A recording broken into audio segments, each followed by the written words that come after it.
जालना शहरातील बालाजी चौक येथे चर्मकार समाजाच्या वतीने सुरू असलेले साखळी उपोषण अखेर मागे घेण्यात आले। भाजप जिल्हाध्यक्ष भास्कर आबा दानवे यांनी दिलेल्या ठोस आश्वासनानंतर आंदोलनकर्त्यांनी समाधान व्यक्त करत आपले आंदोलन स्थगित केले।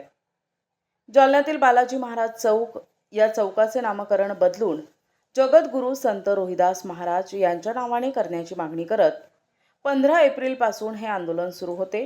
मात्र नगर परिषदेकडून या चौकाचे नामकरण पूर्वीच मंजूर झाल्याने तांत्रिक कारणास्तव त्यात बदल करणे शक्य नसल्याचं स्पष्ट झालंय।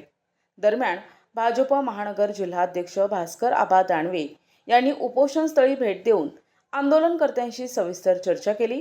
शहरात अन्य योग्य आणि सन्माननीय ठिकाणी संत रोहिदास महाराज यांच्या नावाने चौक नामकरण करून तिथे स्मारक उभारण्याबाबत त्यांनी शब्द दिला। येत्या मे महिन्यात होणाऱ्या नगर परिषदेच्या सर्वसाधारण सभेत यावर शिक्कामोर्तब केले जाईल आणि पुढील 15 दिवसात प्रक्रिया पूर्ण केली जाईल असे आश्वासन दानवे यांनी दिले। या आश्वासनानंतर समितीच्या पदाधिकाऱ्यांनी पाणी प्राशन करून उपोषण सोडले। डॉक्टर बाबासाहेब आंबेडकर, संत रविदास महाराज, संत सेवालाल महाराज, पुण्यश्लोक अहिल्यादेवी होळकर, क्रांती ज्योती महात्मा ज्योतिबा फुले या सर्व महामानवांना सर्वप्रथम मी वंदन करतो। आज जालना महानगरपालिका हद्दीमध्ये बालाजी चौकामध्ये आमचे काही तरुण मित्र संत रविदास महाराजांचा चौकाचं नामकरण आणि एक स्मारक, भव्यदिव्य स्मारक जालना शहरामध्ये झालं पाहिजे अशा हक्काच्या मागणीसाठी 15/4/2026 पासून साखळी उपोषणाला बसले होते आणि आज जवळपास 21 तारीख आहे।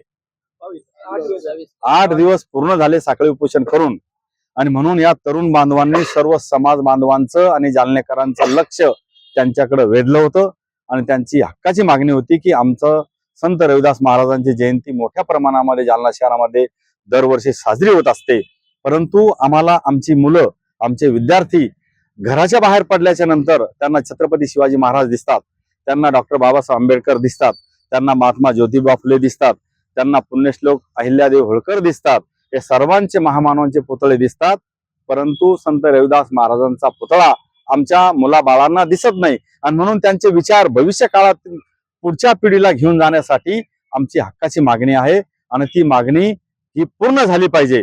परंतु ते बालाजी चौकामध्ये उपोषणाला बसले होते। या बालाजी चौकाचं नामकरण, या बालाजी चौकामधल्या स्मारकाचं नामकरण आणि याचा ठराव 2008 ला ज्या वेळेला मी नगरपालिकेचा नगरसेवक म्हणून निवडून आलो होतो त्याच वेळेस या जागेचा ठराव झालेला आहे। मी आणि आमचे नगरसेवक जीवन भैया सले, अजित मानधनी, कल्याण बर्नेकर आणि सर्व आपल्या महानगरपालिकेचे नगर अभियंता, महापालिकेचे गटनेते महेश निकम, नगरसेवक सिद्धिविनायकजी मुळे आणि अन्य आमचे सर्व नगरसेवक या ठिकाणी आले। सर्व नगरसेवकांनी मिळून त्यांना विनंती केली की आपण सर्वजण मिळून महापालिका हद्दीमध्ये, शहरामध्ये आपण एक चौकाचं नामकरण करू आणि एक अत्यंत चांगल्या पद्धतीचं एक स्मारक उभारण्यासाठी महापालिकेच्या वतीने त्या ठिकाणी प्रयत्न करू, अशा प्रकारची विनंती आम्ही त्यांना केली आणि त्या विनंतीला मान देऊन त्यांनी सुद्धा एक सकारात्मक असा भाव त्या ठिकाणी दाखवला आणि येणाऱ्या 15 दिवसामध्ये आपण या जागेचे निश्चितीकरण करू असे आपले नगर अभियंता सन्माननीय सौद साहेब देखील या ठिकाणी उपस्थित आहे।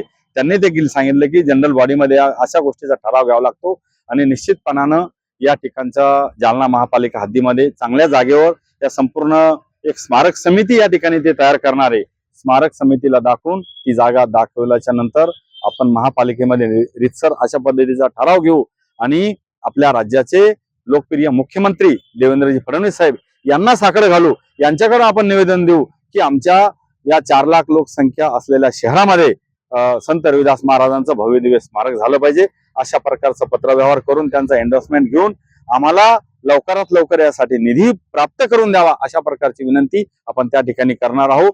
या कामासाठी आपल्या देशाचे माजी मंत्री सन्माननीय रावसाहेब पाटील दानवे दादा, माजी मंत्री सन्माननीय बबनरावजी लोणीकर साहेब, जालना भारतीय जनता पार्टीचे ग्रामीण जिल्ह्याचे अध्यक्ष तथा बदनापूरचे आमदार नारायण भाऊ कुचे, भोकरदनचे आमदार सन्माननीय संतोष भाऊ दानवे आणि जालना हद्दीतील आपले जालना विधानसभाचे माजी आमदार सन्माननीय कैलासजी गोरंट्याल साहेब या सर्व नेत्यांच्या माध्यमातून आणि आपल्या जालन्याचे आमदार श्री अर्जुन खोतकर साहेब यांची देखील आपण यामध्ये मदत घेऊ आणि सर्व नेत्यांना सोबत घेऊन आपण निश्चितपणानं, मला खात्री आहे, सर्व नेते जर एकत्रित आले, राजकीय विचारांची जोडे बाहेर ठेवून या स्मारकासाठी मला खात्री आहे सर्व नेते, ज्यांची मी नावं घेतली, सर्व नेते एकत्रित येतील.